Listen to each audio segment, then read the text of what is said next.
Welcome to the Beyond Pain podcast with your host, Joe Gambino and Joe LaVacca. Join the two Joes, two physical therapists, as they discuss how to navigate the uncertainties of pain so you can move beyond it and get back to the activities you love most. This podcast is for Joe, and their guests to share their clinical thoughts and ideas based on their collective clinical experiences. Can this information be for you?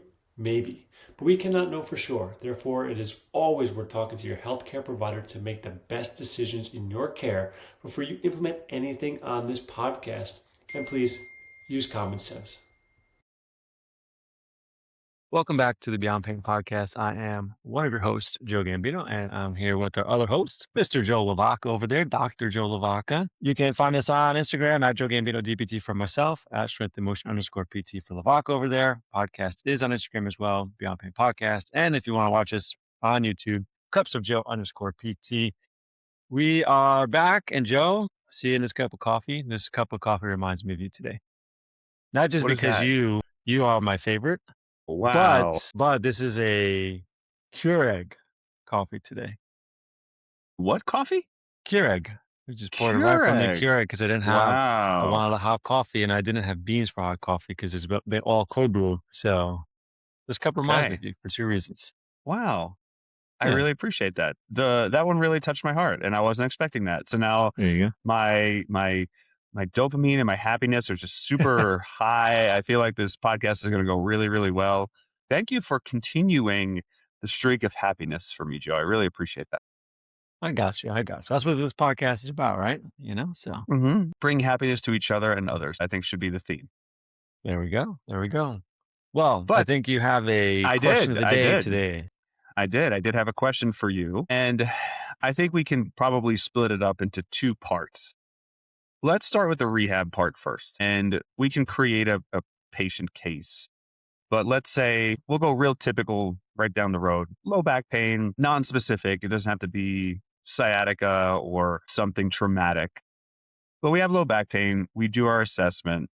We find that there's some limiting factors. We find that there are some sensitive, tissues or directions. You start to design a rehab program for this client or patient. And I want to know, or I was thinking, how important is exercise selection in the sense of offering different exercises or a variety of exercises in that program in the beginning, maybe a few weeks out, and then maybe like towards the end? So essentially, I guess what I'm asking is, just giving someone cat-cow over and over again enough? Or do you think that there's value to cat-cow, seated flexion, seated reach, half kneeling rotation, hamstring stretching, and all the others? That's a good question. I think I have to think of it from a couple of different perspectives. I mean, anything that gets pulled out and put into a program is like, you want to be as specific with the inputs as possible, right? So in a case of someone maybe having some sensitive tissue and lack of range of motion or whatever it is, there's probably going to be more than one exercise, but they're probably going to have different focuses, right? If I don't need 5 different variations of like, how do we start to get you into like build up a little bit of flexion? We just really need one input, but maybe there's, we need to work on like neural sensitivity, or maybe we need to introduce some isometrics or whatever it might be to also like help move them along the journey. Like that's where the program will kind of be more built out. And then also like the other part that we have to consider is like, well, how much time does this person have to do stuff, right? Like if they only have, if I'm just doing purely PT, I'm probably going to give them like 3 exercises, right? To go do that's going to be very specific. And then I have those are the things that I'm tracking in between sessions to make sure that we're actually moving in the direction that we want. Is it how much can they bend? Is it their toe touch pattern? Is it like, can they do nerve glides at a further range of motion? Like whatever those things are. And then that's what I want to track. So it doesn't matter if it's 1 exercise or 10 exercises. What really matters at the end of the day is that, hey, these are the things that popped up in our assessment. I want to see these things move so that these things are changing. And hopefully when I see you in 1 week or whatever it is, that this has happened. And that is the more important thing to me. And the volume doesn't fully matter. I tell I think we've both used this before when someone has really sensitive system, there's pain, and we talk to them and we're like, okay, well, we found an exercise that brings down your pain. do it throughout the day, every hour. We're trying to Yeah. like just bring down pain to calm the system and move you in a positive direction. The more you do it, the faster we can get there. And if they don't do it every hour and they do it twice a day, but they feel better, at the end of the day, it doesn't matter, right? Right. If they did it every hour and they felt better, like, so what's the minimal effective dose in a sense? So I'm not married to any specific thing. Really, I'm married to the outcomes, and how we get there is going to look different. Yeah, I like the thought on what quality are we trying to train, and I think that was where I felt our strength and conditioning, trail would lead us. Well, are we trying to work on power or strength or some sort of flexibility or this or that? I think in the rehab space, I'm thinking of just strictly for pain, and I think where I screen is exactly what you said. I mean, how much time does the person in front of me have? And then maybe even where are they going to be in their environment? Obviously, a cat cow is easy to do at work, right? Sticking with that theme. But I'm sorry, a cat cow is easy to do at home, not at work. So how are they going to potentially work on some flexion patterns or building up or reducing sensitivity if pain builds up at work? So they need a variation of maybe a cat cow to do sitting or standing or maybe over their desk, right? So I think that to me is where the variability piece comes in. How much time do you have? Where are you going to be doing this? Where are you most often during the day? Who are you with? We have the kids, we have your wives or spouses. Are there people that'll help you cook dinner? Are there people that'll help you, take care of the kids and get them down at night? Or is that a responsibility that you have to take on yourself? Another thing, reading about pain and pain treatment, again, whether it's shoulder pain or back pain. And I know that research is sort of limited in its focus on what it can do for every 6, 8, or 12 weeks. But what I always, struggle with as a clinician, and I'm wondering if you do this too or how you manage it, assuming that a person comes back for visit 2 or 3 and they're not feeling worse, right? So there hasn't been a flare, right? We're obviously not picking the wrong things that make them too sensitive, but we've given them core work. We've given them some squats or deadlift variations. In the research, if we were running them through an 8-week, 10-week, 12-week program, that would be all they would do, right? It would just be those 2 or 3 exercises for those duration of time. And they do it 2 or 3 times a week.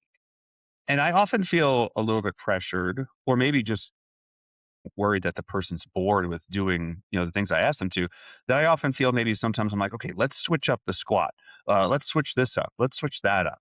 So do you feel that same thing, even when people aren't necessarily like, again, flaring?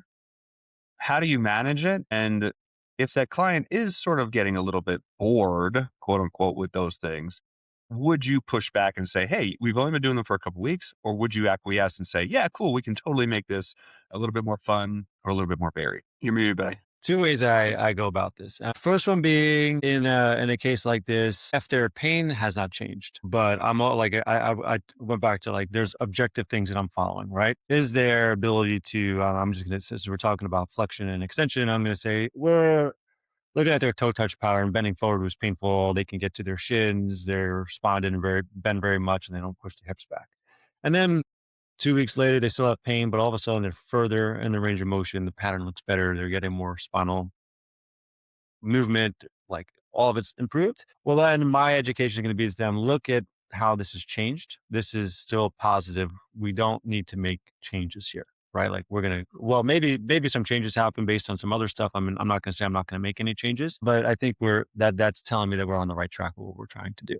So that's one way. If there was absolutely no changes, like their range of motion to get better, none of the things we were tracking were getting better, their pain was the same, I'm probably going to reassess and maybe see if there's probably something else that needs to be done to start to move the needle. So maybe we're going to add another component based on some of the objective findings that we found.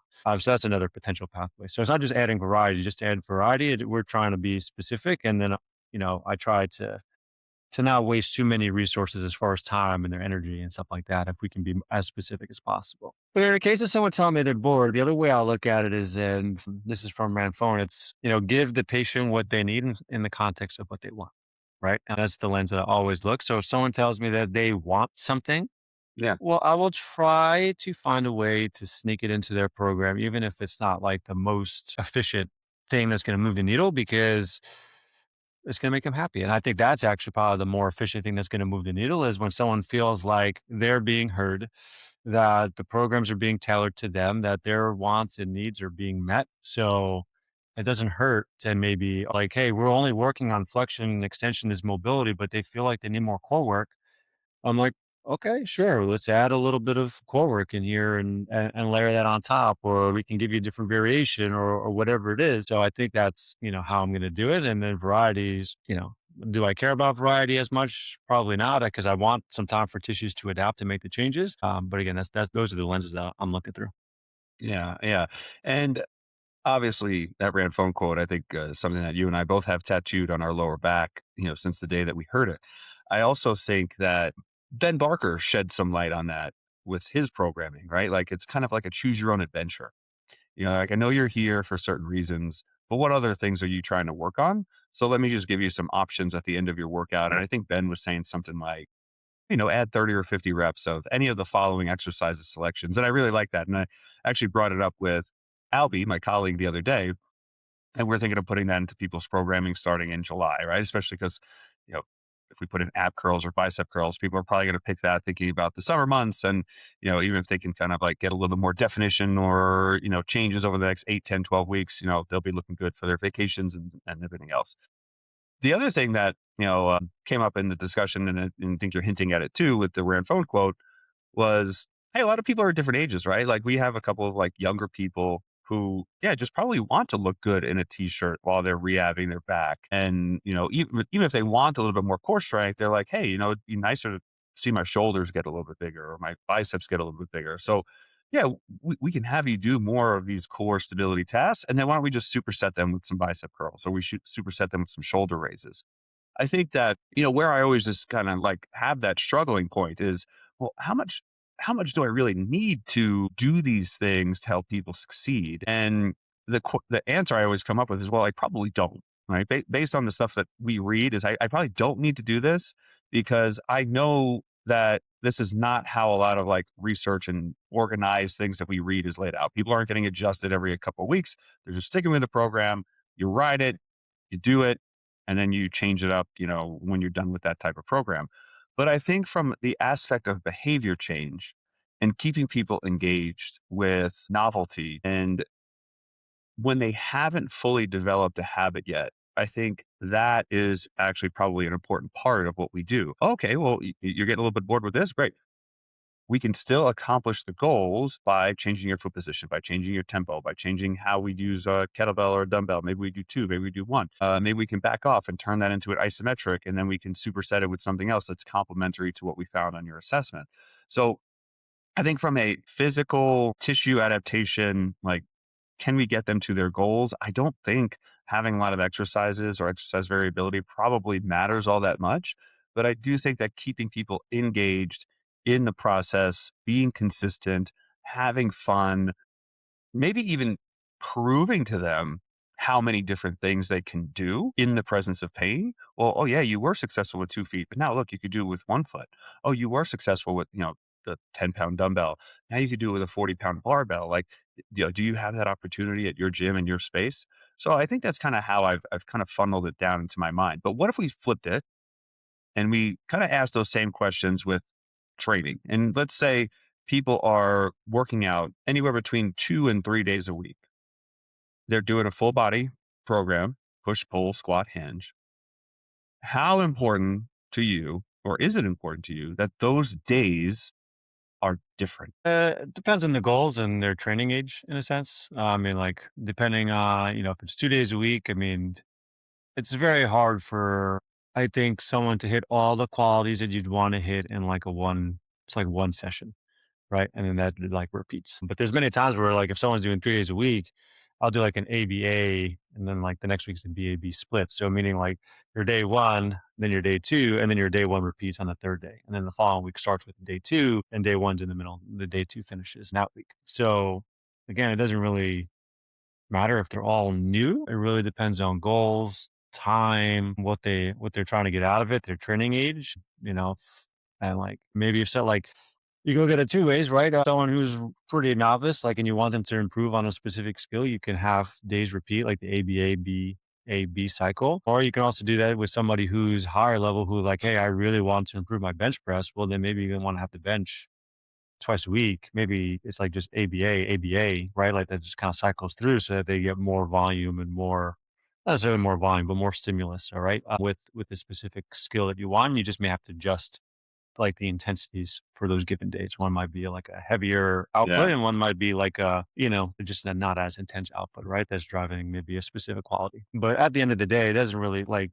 I don't think for a given time block, like to your point, I don't think variety is necessary in like short blocks, right? Because usually from a performance perspective, right, in a rehab perspective, we want to give time for adaptations. Variety over the course of time, 3 months, 6 months, a Right. year, is more important because we want to see qualities change and be affected over the course of several blocks. And then you just have people who just want to work out to work out. They don't really care if there's not something specific that they need to work on. And at the end of the day, does any of this really matter? There's no pain, no real specific goal. They just want to work out to be healthy. Then you can do whatever the hell you really want, I think, because at that point, you can give variety. You don't have to give variety because if you're not really trying to like improve something and they just want to work out and have fun, and that's their entry point, and that's what's going to keep them engaged and live a healthier life. And there's nothing really that says we have to do X, Y, and Z to meet a specific goal or get you out of pain or get you to X, Y, and Z. Then who cares? Yeah. Yeah. Go be healthy. Yeah. And I think a lot of my biases with programming fall into Mike Boyle's style. I mean, because I just, I was there with that certification. I do like Cal Dietz's approach with that triphasic idea of like high days and low days. But, the simplicity of the A, B stuff was starting there for people working 2 days a week. A lot of times I will just take the double pattern. So let's say they're doing a squat with 2 legs. On the B day, they're doing a single leg squat or some sort of like a split squat variation. And then the same thing with like a bench press. Maybe they're using a barbell or 2 dumbbells versus on their B day, they're doing like a single arm overhead press, right? So already like a 2 day sort of program is built into like, hey, you're going to go a little heavier when you have 2 legs or 2 arms working. And then because you're going to be doing a lot of these similar patterns the next day or whenever you're going back to the gym, hey, let's make it 1 arm. Let's maybe ask for more coordination, more stability, right? And then that sort of almost like auto regulates people into a little bit of a less intense day. I like what you said about the 3 day a week schedule, right? And that's something that I had actually kind of like gotten away from of like programming and be ABC and then see like a CBA. No, what did you say about the 3 day program? ABA, sorry, the ABA and then kind of and then kind of coming back to like a BAB. Those I've always sort of like kept people a little bit more interested because each week was just a little bit different. I was working on squats a little bit more one week, or I was working on upper body a little bit more that week.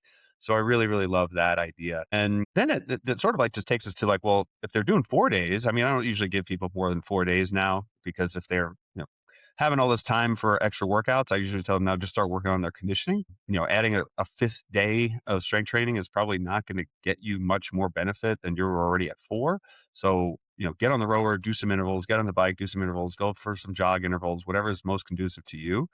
But sometimes with the 4 day splits, I tell people, well, you can just do AB, right? Like just repeat those same 2 days and that could be a great program. And the only time I'll change it typically is if I get pushback, like I'm getting kind of bored with this or, can we switch this up? And I'm like, yeah, okay, we can switch this up. But look at your numbers. Like, and to your point, I think bringing back that objectivity is really important. Right.